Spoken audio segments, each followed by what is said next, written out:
I found a folded envelope tucked inside an old ceramic pot on my porch.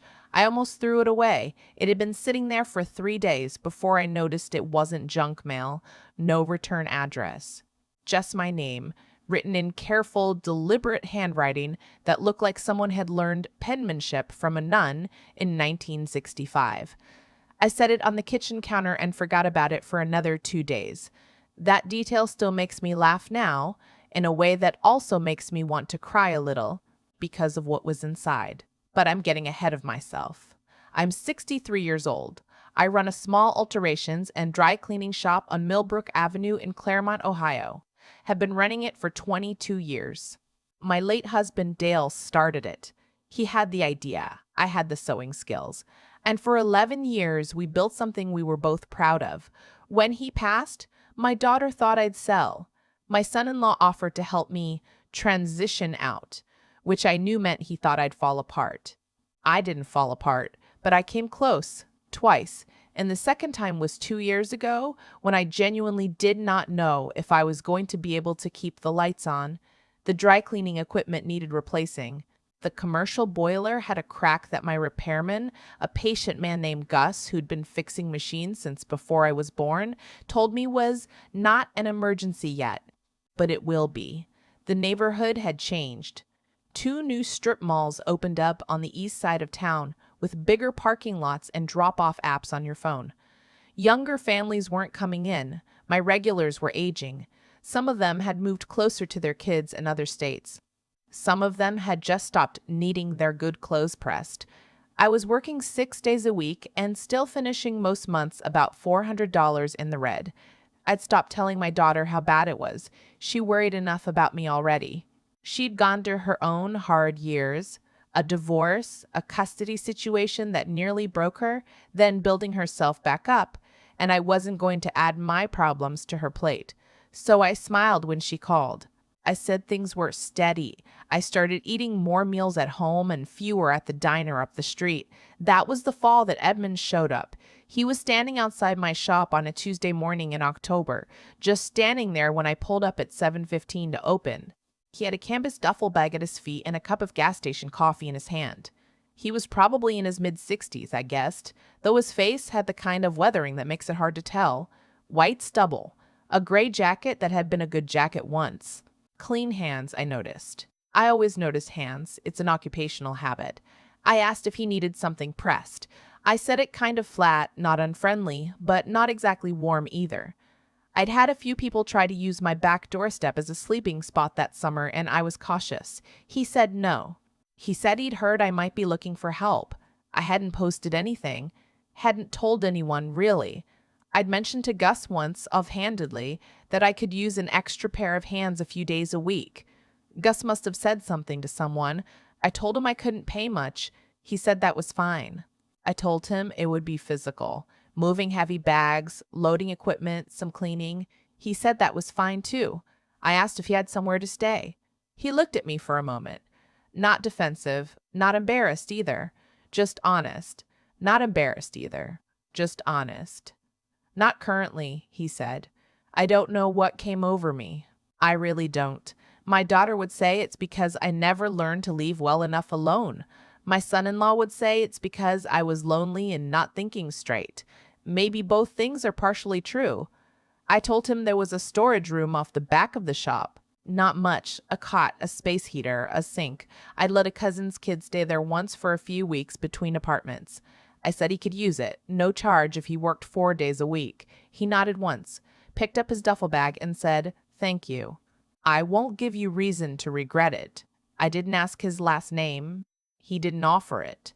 I called him Edmund because that's what he told me, and that was enough. My daughter found out 3 weeks later. She'd stopped by unannounced to drop off a casserole. She does that sometimes, shows up with food when she's worried about me, which is her version of asking, "Are you okay?" without actually asking, and she found Edmund in the back, methodically reorganizing my stain treatment shelving system, which I will admit had been a disaster for about 4 years. She waited until he stepped out to get more bags from the van, and then she turned to me with that look, the one she's had since she was 16. The look that means she has about 11 things to say and is deciding which one to lead with. Mom, she said, who is that man? Not a question, a statement that expected an explanation. I told her. She got very quiet, which is worse than yelling. She helped me fold some finished orders, and then she hugged me goodbye, and I could feel, in the hug, that she was frightened. Her arms held on about 2 seconds longer than normal. She called me that night and asked me to please, at minimum, check if he had a record. I told her I'd think about it. I didn't do it. Not because I was careless, but because I'd been watching Edmund for 3 weeks by then, and some things you just know. He never raised his voice. Not once. Not even when the old drum machine made that grinding noise that made everyone else in the shop wince and curse under their breath. He was methodical, careful.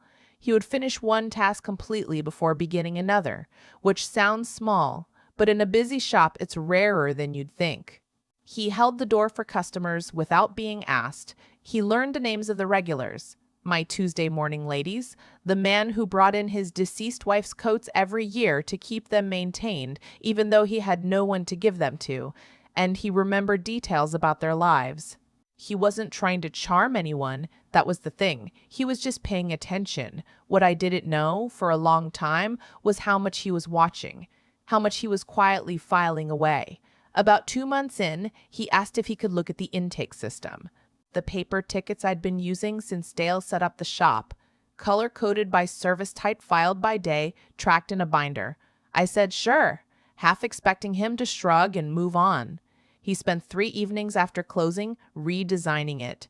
He didn't use a computer. He drew it out on graph paper, a completely new workflow, with a separate tracking system for rush orders, a flag system for repeat customers with special preferences, and a simplified pricing chart that I could post at the counter.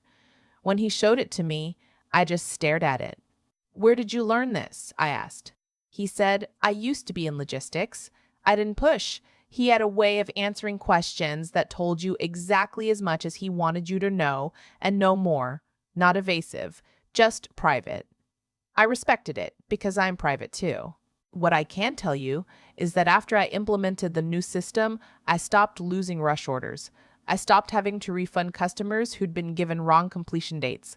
My turnaround time went down by almost a full day. Gus came in that February to look at the boiler again and commented that the shop felt different. More organized, more like a real operation, he said. He meant it kindly. By spring, I was no longer finishing months in the red.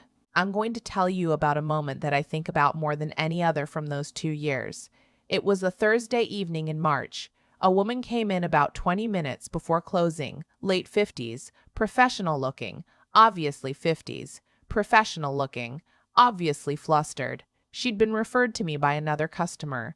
She had a formal gown that needed a significant repair before a charity gala that Saturday. A beaded bodice, partial seam separation, delicate fabric, a job most alteration shops in the area wouldn't touch on short notice. I looked at it. I told her honestly it would be extremely difficult and I couldn't guarantee it. Edmund was behind me, doing the end-of-day sweep. Without turning around, without being asked, he said quietly, "The Chantilly lace repair. Use the catch stitch along the seam allowance and hand tack the beading before you press. She'll be fine." I looked at him. The woman looked at him. He kept sweeping. I took the job.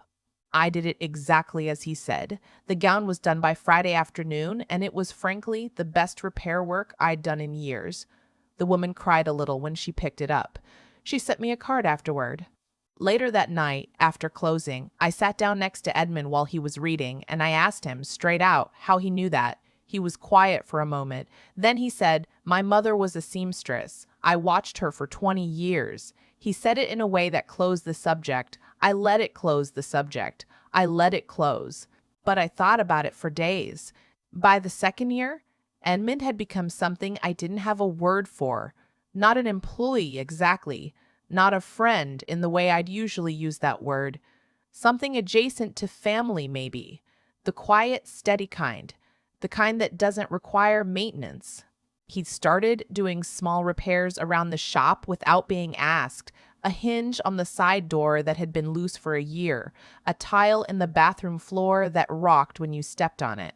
He found a water leak inside the wall behind the boiler before Gus did, which Gus said probably saved me $4,000. My daughter had come around by then. Not quickly. She'd done her worrying gradually, and then one Saturday she came by and found Edmund showing her son, who was 7, how to properly fold a dress shirt. Her son had apparently asked about it out of nowhere, and Edmund had just stopped what he was doing and showed him patiently and seriously, like it was the most natural thing in the world. She told me that night that she finally understood why I'd kept him on. She said, "He treats everyone like they matter." I thought that was the most accurate description of Edmund I'd ever heard. Then came January of this past year. Gus finally told me the boiler wasn't recoverable. He was apologetic about it. He'd been holding it together with patches and prayers for 2 years, and he said he didn't feel right trying to patch it again. I needed a full replacement. The quote was $14,000. I sat with that number for about a week. I looked at my savings, what was left of them. I called my bank. I called a second bank. I sat in the shop at night after Edmund had gone to sleep, and I looked at the walls that Dale and I had painted together the summer we opened, and I thought about what it would mean to close. I thought about my Tuesday morning ladies, the man with his deceased wife's coats, the card from the woman with the gown. I thought about Dale. I didn't cry. I was past the crying point. I was in the quiet, flat place that comes after crying, where you're just trying to figure out what's true. I didn't tell Edmund. I hadn't told anyone. 2 weeks after I got the boiler quote, I came in early on a Wednesday morning and found an envelope on the counter. My name on the front in that careful, deliberate handwriting. Inside was a personal check, $15,000. I sat down on the stool behind the counter. I read the check 3 times. Then I turned it over, looking for something, a note, an explanation. There was nothing. I went to the back. Edmund was up, making coffee on the small hot plate he kept by the sink. I held up the check. He looked at it, then at me. "For the boiler," he said, "and a little for the rest." I told him I couldn't take it. I told him that was an enormous amount of money and I had no idea where it had come from, and I couldn't accept it.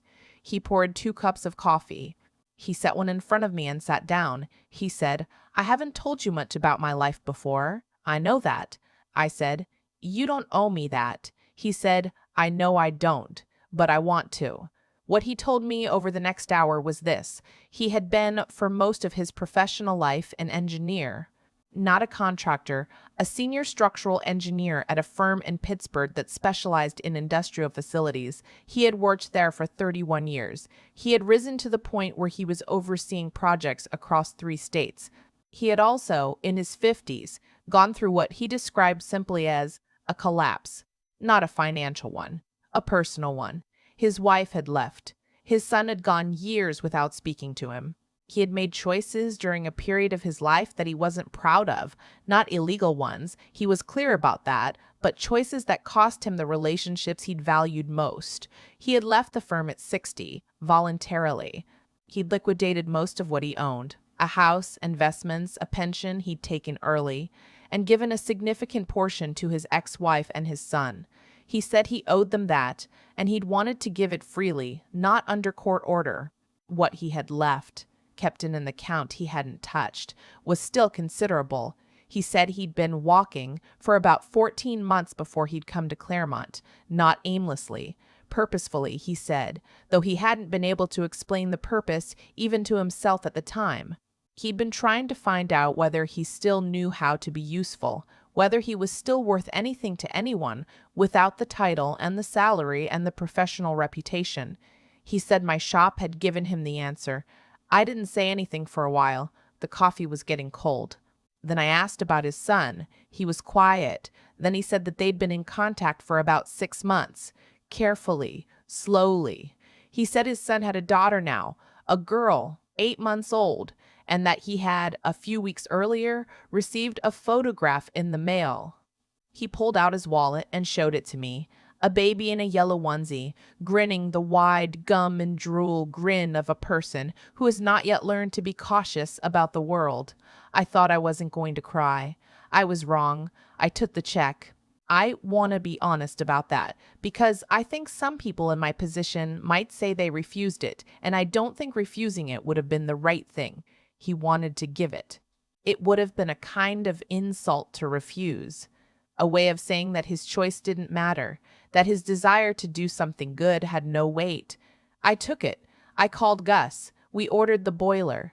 Edmund stayed through the installation, which took 4 days, and turned the shop into what my grandson called a construction zone with a lot of swearing. Then he helped me repaint the back wall while we had the space cleared. We picked a color together, a deep blue-green that I never would have chosen on my own, but that he pointed to in the sample book and said quietly, "Dale would have liked this one." I don't know how he knew about Dale. I must have mentioned something at some point without remembering. Or maybe he'd just been paying attention long enough to piece it together. The wall looked beautiful. Edmund left in April. He'd told me in February that he'd be moving on in the spring.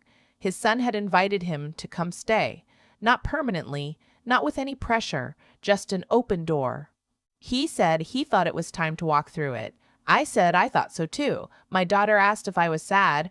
I told her yes and also no, that some things can be both at once, and that's not a contradiction. That's just how it is when something real ends. The morning he left, he shook my hand. Then he hugged me, a brief, solid hug that surprised me because in 2 years he'd never done that. He picked up his duffel bag. Cleaner now than when he'd arrived. He'd added a small patch to the strap, I noticed, repaired a worn spot. He walked to the bus stop at the end of the block. I watched from the doorway. The shop is doing well, better than it has in years. The Tuesday morning ladies are still coming. The man with the coats came in last November, and this time he brought his daughter with him. She'd moved back to Claremont, he said, to be closer. She picked out 2 of the coats to start wearing herself. I hired a part-time helper in the fall, a young woman who's studying fashion design at the community college and needed flexible hours. She's good with her hands. She's learning fast. She asked me once who designed my intake system, and I told her the truth. A logistics engineer who used to sleep in my storage room. She thought I was joking. I let her think that. On the wall in the back, the blue-green wall, I hung a small framed photograph. It's the picture of Edmund's granddaughter, which he left for me, with a note on the back that just said, "For the shop, so you know where the good things go." I look at it every morning when I come in and turn on the lights. There's a particular kind of hope that doesn't announce itself. It doesn't feel like fireworks or a sudden clearing. It feels more like noticing on an ordinary Tuesday that the light in the room is different than it was last year, softer, more certain, and realizing that you don't actually remember when it changed, only that it did, and that you were busy with your hands and your work and your people, and somehow, without your planning it, the light shifted. That's what Edmund gave me. Not a boiler, not a workflow system. Not even the $15,000, though. I'm grateful for all of it. He reminded me that the shop was worth fighting for, that I was worth fighting for, that the ordinary work of caring for things, garments, machines, people, is not small work. It is, if anything, the only work that lasts. I'm 63 years old. I have a shop on Millbrook Avenue that smells like clean fabric and the faint ghost of the coffee I make every morning. I have a daughter who still shows up with casseroles when she's worried, and a grandson who now knows how to fold a dress shirt. And somewhere in a city I've never been to, there's a baby in a yellow onesie who has no idea that her grandfather spent 14 months finding his way back to himself one ordinary day at a time. I think about her sometimes. I hope she grows up knowing who he is. I think she will. I've had a lot of time to think about why things happened the way they did. Not in a mystical sense. I don't put much stock in the idea that the universe was arranging pieces on a board just for me. But I do believe, more than I ever did when I was younger, that the choices we make quietly, when no one is watching and there's nothing to gain, are the ones that end up shaping everything. When I let Edmund sleep in my storage room, I wasn't being noble. I was tired and I was a little reckless, and some part of me recognized something in him that I couldn't name at the time. I didn't do it expecting anything back. I did it because it was a cold October and he had a canvas bag and clean hands, and he looked at me like he was used to people saying no. That's the thing about small acts of decency. They don't feel like decisions that matter. They feel like Tuesday. But I think about Edmund rebuilding my intake system on graph paper at night without being asked. I think about him knowing exactly which stitch would save that woman's gown. I think about him finding the water leak behind the boiler wall before it became a $4,000 problem. None of that was luck. That was a man who had spent 60 years developing real knowledge, real skill, real discipline, and who had chosen, in a quiet and deliberate way, to put all of it towards something that mattered to him. My shop mattered to him. I still don't fully understand why, but I've stopped needing to. What I've come to understand is this: intelligence isn't just what you know. It's whether you can look at a messy, struggling, imperfect situation, a crumbling stain treatment shelf, a cracked boiler, a woman panicking over a beaded gown, and ask yourself, clearly and without ego, what does this actually need? Edmund could do that. He'd been doing it his whole professional life, and then he'd had to learn to do it for himself, which is much harder.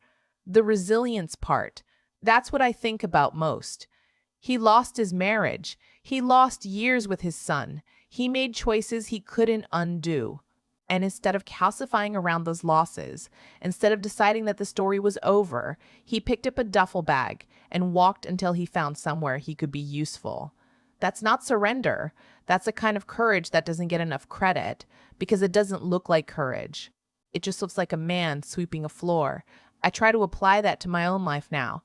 When something breaks, a machine, a relationship, a plan I was counting on, I try to ask what Edmund would do. Not ask for help, not immediately. First look carefully, then think. Then act on what's actually true, not what I wish were true. My daughter says I'm more patient than I used to be. I think that's probably right. Dale was patient. Edmund was patient. I spent a lot of years being efficient instead, which is not the same thing. The shop on Millbrook Avenue is still standing. The blue-green wall is still there. Every morning, I turn on the lights and I see that photograph, a baby in a yellow onesie, and I think about what it cost Edmund to earn the right to receive that picture. I think about what it means to rebuild something you broke, and I think if he could do that at 60, after all of it, then I don't have much excuse for giving up on anything. That's the only lesson I know how to offer.